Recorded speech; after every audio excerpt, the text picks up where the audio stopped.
Hen, preskočím druháčika. A hen, skok cez učiteľku. Kavabunga. Peťko, koľkokrát som ti hovorila, aby si nebehal po chodbách? Však ale ja som nebehal, ja som bicykloval. To riaditeľne. Ty mi asi nedáš rozhovor, že?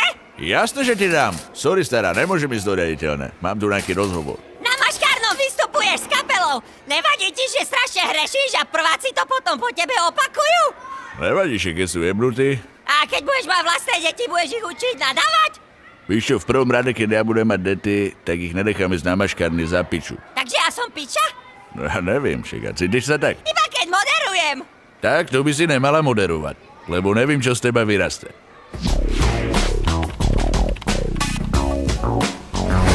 Chcete, aby sa o vašej party písalo? Tak neváhajte a objednajte si Piču! Peknú, inteligentnú